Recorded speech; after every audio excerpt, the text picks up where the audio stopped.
going to bring all the presenters up to the front for Q&A. If you have questions for Rachel, ask her first. Heading out.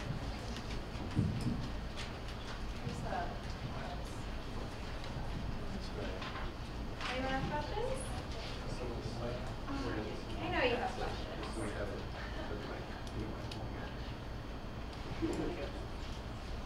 Questions? Anyone? Questions? My question is for you, Matt. So how long have you been using the beacons, and about how many of your visitors do you think actually use them? You exposed the fact that I failed to mention that we actually haven't launched yet. Okay. We are doing a soft launch likely at the end of this, at the end of July.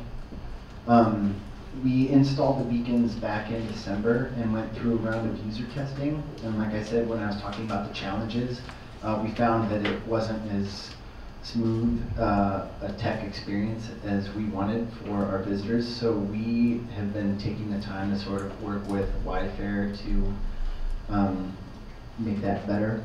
And we hope to do a soft launch at the end of this month. And then I think we're going to go through a round of testing with a couple of other tech solutions that aren't based on wayfinding, but will get people to the content in an easier manner. So stay tuned on that. Questions? I have a question for Matt. So we frequently get user content that we're really interested in using, again, on our social media channels. For instance, Instagram photos or anything that has to do with the current campaign of ours, just like Rally for Rhinos, for example. I'm wondering what your process is as far as asking for permission to use those photos from your user, or do you just consider it free game since it's already kind of on the social web? Right, yeah, for that campaign we actually had a landing page with a gallery with all the submissions, and we'd always refer people there, and it had at the top, like by entering and tagging, you agree to these terms and conditions, and there was a link to those that kind of outlined that, you know, we may use them, we may not for our own purposes. So that's one way to do it, but as far as kind of day-to-day UGC that we get, we do a pretty good job of actually reaching out and commenting on Instagram or wherever and asking permission to use that, and we've actually never had someone say no, so. Okay. Yeah, no, I'm finding that people are encouraging, you know, enthusiastic about us using their content. I just wanted to see if it was a privacy concern. Yeah, that's kind of how we curb that. Cool, thank you. Mm-hmm. Questions? Sure. There. I have a question for Matt as well. You were saying that using this Rhino campaign, it kind of seems it was kind of spontaneous. What lessons do you think you've learned from that campaign should be used for another campaign? Yeah, good question. Actually, this one was kind of a beautiful symbiosis of our entire team coming together and really leveraging all of our networks. Like with Mike Beal in South Africa, with our PR department really reaching out to celebrities, and us on our end reaching out to celebrities and influencers. So as far as like really trying to blow up some kind of campaign like that and make it go viral, just really, really exploit to the nth degree all of your networks throughout your entire team. So this is kind of a vague and general question, which I know is everybody's favorite kind. But we're all going to go back to our offices right now and probably sit in front of a computer, and I'm wondering, from each of your respective vantage points and strengths, what's the one thing that we should maybe look at doing when it comes to either incorporating technology or social media, like that one first step that you guys think we could take potentially right now?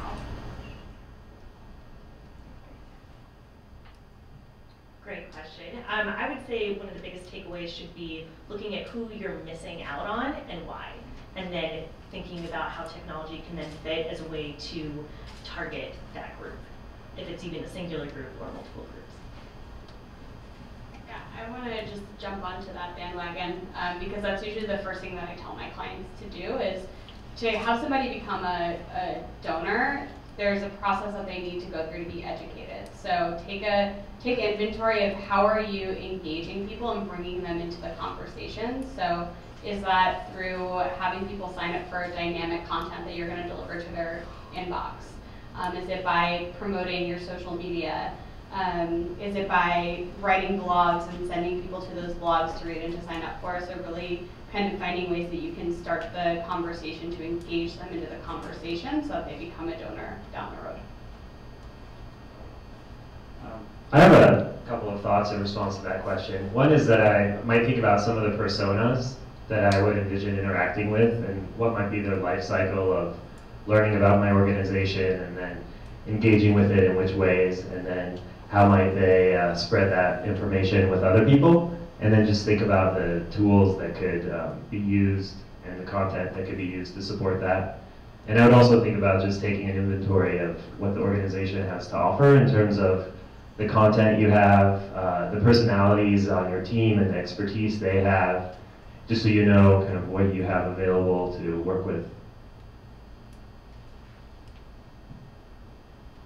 I'm going to hop on the ever-growing bandwagon and say that to build those personas, to observe people, or to ask them questions, or interview them, and just try to hunt down what are the things that are causing them pain and frustration, that are causing them to bail out on something before they have a chance to actually really engage with it. And also, what are the things that they want to be able to do, that they feel like they should be able to do, and what are the things that they really like about it that you should kind of accentuate for other visitors. More questions? Kind of going off what you were saying, speaking with visitors, asking them what's frustrating, what's helpful. For the different projects you've worked on, have you done surveys, or you mentioned user testing? Kind of what do you do before you launch to kind of gauge what your visitors need?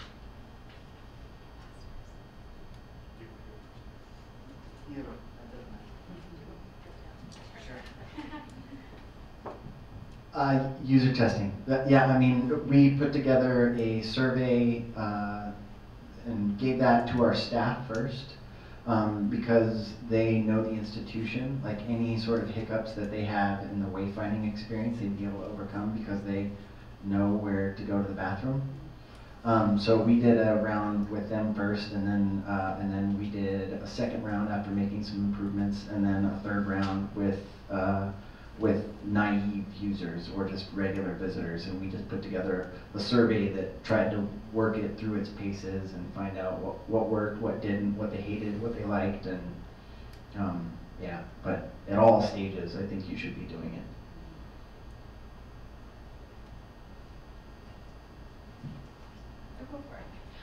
One of the things I wanted to add to that is that, especially before we launched our crew membership, which launched in May, we did some extensive research and did a large survey to our member pool. But especially with launching the online platform for it, it's built into our strategic plan to keep evaluating and analyzing as we go.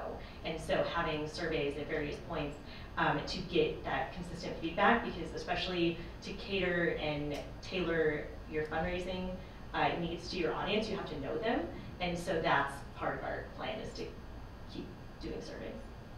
We play really well off of each other. I was going to say, part of that is A/B testing, if you can do it. So it is knowing who your audience is. That's a big part of it, and a big part of that is your messaging. So can you try different subject lines of your emails, or something small that you can just test to see what works better than others? Actually, Classy is A/B testing right now. I don't know if I should be talking about this.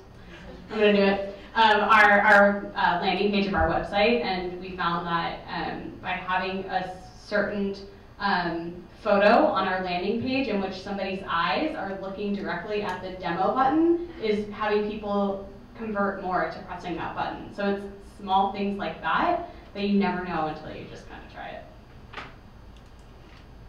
I actually have nothing to add. More questions? Are you sure? Yes. Who monitors the pods? Like, do you have a set person to like look over user content, like on the front end? For MOPA, I would say it's definitely a team approach because we have, especially with the content that's on there, trying to make it as interdepartmental as possible. Because especially launching something like Crew, I wanted the other departments in MOPA to know that these are their members as well, because they're interested really in what they're doing, not necessarily what I do as membership gladiator. And so to monitor it, I would say it's part of everyone's buy-in, so little pieces.